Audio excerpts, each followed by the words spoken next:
How's it going, everybody? It's Atlantic Coast Fishing back for another video today. Today we're going to be working on my Yamaha 150 since we're self-quarantined from the virus. The ones that have the virus, and if you have it or loved ones you know, I'm praying for you. This virus is terrible, and just please follow the guidelines and do your part to make sure we get through this quick as we can. Our nation and people all across the world are really suffering right now, so a little bit of work on your part will go a long way to helping us all. So while I'm under the stay-home order, not doing much of nothing besides my to-do list, of course the honey-do list, but we're going to work on our Yamaha today. I ordered all the package stuff. I've got, you can see over there, I'm going to do the oil, lower unit, all the filters, everything. This particular video is going to be on changing your lower gear unit oil. This is what they call the vent screw. This is the drain screw. Let me see if I can get you. You see the screw right there? That is going to be your drain screw. You're going to take the drain screw out first, then get your containment system, bucket, oil pan, whatever you're going to use. You're going to want to get that. Take that screw out, and then you're going to want to get your oil drain vent screw. Reason it calls a vent screw is when you take this out, you're going to take this one first. When you take this one out, your gear lower gear unit oil is going to start pouring out, so make sure you're ready. So we're going to take the bottom one, then this one. This one has a gasket. Make sure you get the gasket out and check. If you don't have it, find where it is. You need to get that out of there to make sure you don't have double gaskets when you put your new one in. So be very careful. For whatever reason, these are flathead screws. Be careful not to strip them, or you got a serious problem already before you even get started. So I'm gonna go ahead and get my stuff.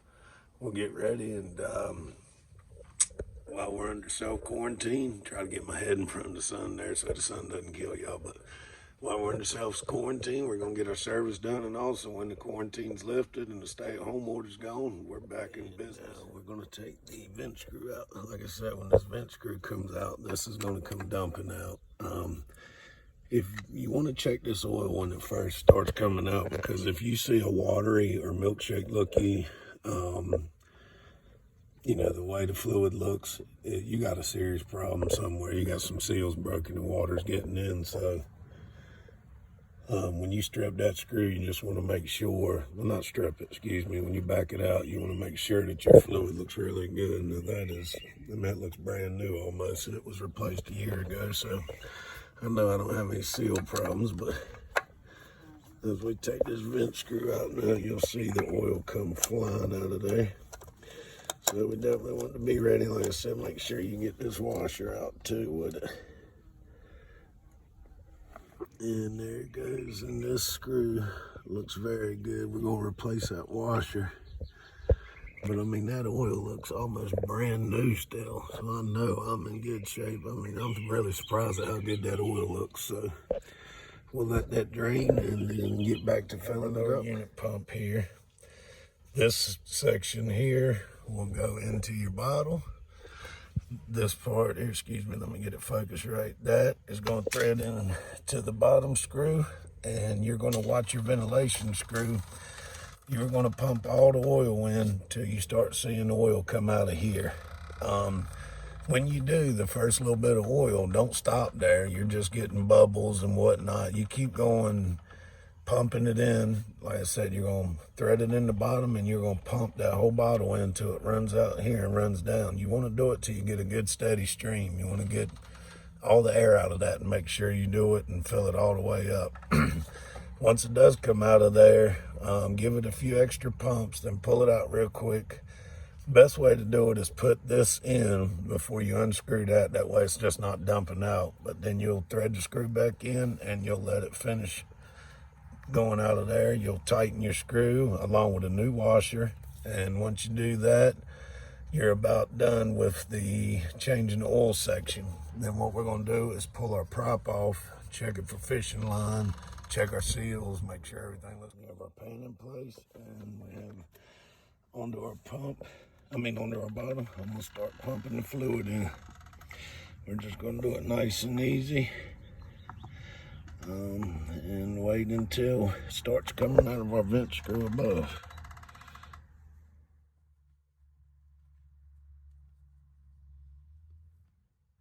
And there we go. One jug should have pretty much done it. I needed about 3 pumps from the next quart, but as you can see, that's just air bubbles popping. That's not fluid yet. Once we get a pretty good steady stream, we'll know that we got it. I'll give her 2 or 3 more pumps, and I believe that is it. So now we will put the vent screw back in with the new washer. I love starting this with my hand first because you do not want to cross thread any of this stuff. Alright, vent screw in. And this will prevent the oil from leaking out like crazy once I take the bottom pump out.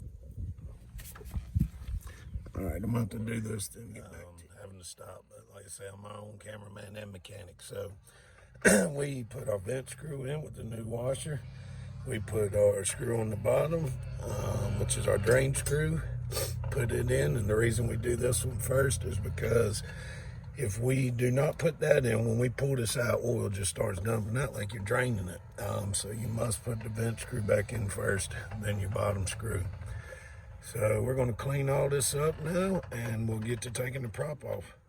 To do this, you will need an 1 1/16" socket, and that'll be what goes on your prop nut there. A lot of people like to either wedge a board right here or do whatever, you know, some kind of have a person help you hold it or whatever. You will need to hold this prop still while you're trying to loosen this nut. So as you can see, I have a nice long bar here too, so I can get a good easy bite on it. I'm actually use a piece of wood method, and you will run it right through here and your prop will turn till it hits it, and that will give you the bite you need. Be very careful not to tear anything up when you're doing this. Your motor's a precise instrument and you do not want to mess it up. Use the board there. I've already broken it loose, and I'm going to do the best I can to show you. But now when this is turning, you see your wood holds it, and when that is coming loose. So I'm going to go ahead and proceed with taking this off, but I wanted to show you how I do it. You need to be careful. You do not want to break this anode or anything else, so do not be pushing hard on it or get some help. But this way works for me, and I just want to share it with you. As you can see, my anodes are very close to needing replaced too. I'm not doing that this time, but I will be doing it soon. So we will now take this bolt off.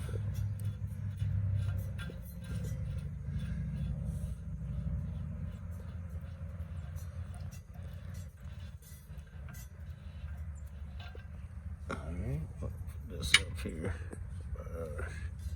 key, and now removing this. Do not lose your washer on the back.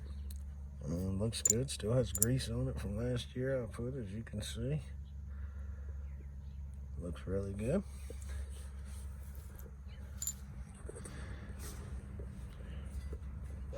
Now the prop itself looks really good.